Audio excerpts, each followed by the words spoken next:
Como empresas, en este caso son del norte de Europa, se han dedicado a trasladarse a diferentes países, Nueva York, Londres, París y recientemente Madrid, impartiendo cursos sobre mercados de CO2.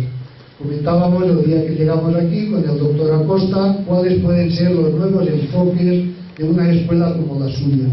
Yo pienso que ahí hay un mercado potencial, no hay conocimiento en este momento y hay una gran demanda por parte de las empresas que tienen que neutralizar sus gases de efecto invernadero y no saben muchas veces qué tipo de acciones llevar a cabo. Hay que recordar que en este momento, de acuerdo con el protocolo de Kioto, las actuaciones que desde Europa se pueden llevar a cabo tienen que llevarse en países no europeos, en países como puede ser Ecuador o Iberoamérica en general. Durante muchos años los cultivos agrícolas convencionales, la mandioca, el maíz o la papa, o bien el girasol o bien la aceituna, se han dedicado única y exclusivamente al consumo alimentario.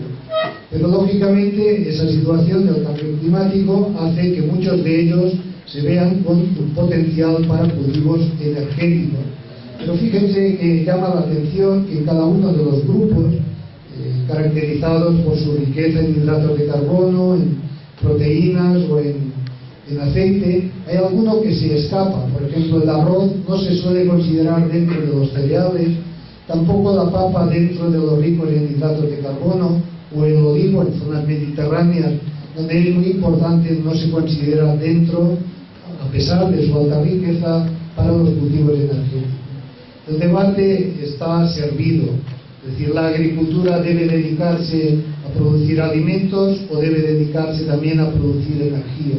Es una controversia que existe en muchos países de la Unión Europea y a nivel planetario. Muchas veces se explica, digamos, una frase que resume, digamos, la problemática que existe a nivel mundial, es que hoy en día hay una competencia por el carbono. La alimentación, la energía, en definitiva, como pueden ver a través de estas moléculas, es una competencia por el carbono. El que sepa producir más carbono, el que sepa utilizar de forma más eficiente ese carbono, es el que de alguna manera tendrá, digamos, la hegemonía en ese proceso. Y pueden ver cuál es de alguna manera la demanda o cómo ha evolucionado la demanda a nivel mundial del petróleo y cómo algunos cultivos, los granos o bien los cultivos oleaginosos, han variado a través del mismo periodo de tiempo. Está claro que la demanda es muy superior a lo que representa el incremento de estos cultivos, y de ahí el problema. Algunas reflexiones que podemos hacer es que hay en este momento, aproximadamente en el mundo, 800 millones de automóviles frente a 2.000 millones de pobres, que 50 litros de etanol equivalen de alguna manera a la alimentación de una persona al año. O esta es una reflexión que, como luego verán, ha desencadenado en la Unión Europea una tremenda polémica y de la que Iberoamérica se puede beneficiar. Los coches y autobuses del Reino Unido requieren del orden de 26 millones de hectáreas para llegar a producir los biocombustibles que se pretende lleguen a sustituir a los convencionales en el año 2020. Sin embargo, solo hay disponibles algo menos de 6 millones de hectáreas. Esta es una realidad en la mayor parte de los países europeos. Y así podríamos ver una serie de reflexiones. Los pioneros en el tema de los cultivos agroenergéticos, parece mentira, pero fue uno de los pioneros, Henry Ford, con su modelo famoso T, señaló que los combustibles del futuro serían muy probablemente los biocombustibles. Él alimentó precisamente este ingenio, ese motor T, precisamente con aceite de cacahuete.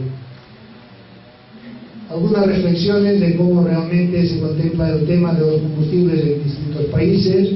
Lógicamente, lo que ocurre en Estados Unidos preocupa a otros muchos países. Aquí podemos ver cómo han aumentado las plantas y la producción de bioetanol en Estados Unidos, y algunas reflexiones de nuevo que se han hecho a favor y en contra. Quizá lo más importante, lo que puede ser interesante para ustedes, es saber cómo aborda la Unión Europea el tema de los biocombustibles. La primera reflexión nos dice, ya un tanto lejana, del año 2001, en un comunicado especial, la Unión Europea sugiere asegurar la oferta de energía incorporando biocombustibles de países con ventajas competitivas en su producción. Está enfocando a Brasil y Argentina en una primera instancia, pero no cabe duda que ahí está Iberoamérica en general recogida. ¿Por qué se plantea este tema? Por lo que he señalado anteriormente, no hay en la Unión Europea superficie destinada a cultivo suficiente para poder conseguir el reto que se han propuesto de sustituir el 20% de los combustibles por biocombustibles. En el año 2005, 4 años después, se hace público el apoyo de la producción de biocombustibles en países en desarrollo con el fin de evitar impactos ambientales en la Unión Europea debido al monocultivo y reservas forestales. Es decir, en Europa no hay en principio terreno suficiente y sería un peligro ver convertido alguno de las parcelas en monocultivo o que se desarrollaran estos cultivos a expensas de las reservas forestales. En el año 2006-2007 la Unión Europea negocia la instalación de plantas y otorga créditos a Brasil y Argentina. Eso dio lugar a que en los meses en los que nos encontramos, en los últimos meses, una serie de comisiones de estos países visiten los países miembros de la Unión Europea, España entre otros, ofreciendo alianzas para de alguna manera ser depositarios de las nuevas ayudas que la Unión Europea está dispuesta a otorgar. Y finalmente, en el año 2007, crea oportunidades comerciales en otros países con iniciativas que inclusive lleguen a justificar el subsidio de este negocio. ¿Qué quiero decir? Y con ello resumo un poco la política agrícola común de la Unión Europea. Pues hasta el año 2012, en el año 2013 debe cambiar.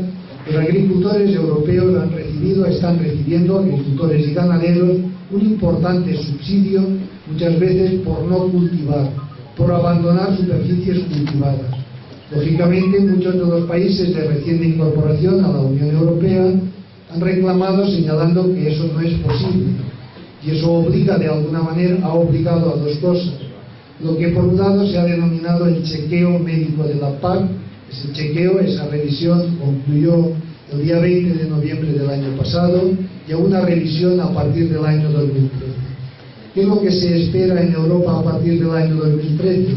Que de alguna manera agricultores y ganaderos vean claramente mermadas las ayudas que van a recibir por hacer lo que hasta ahora venían haciendo, en muchos casos abandonar la producción para no generar excedentes.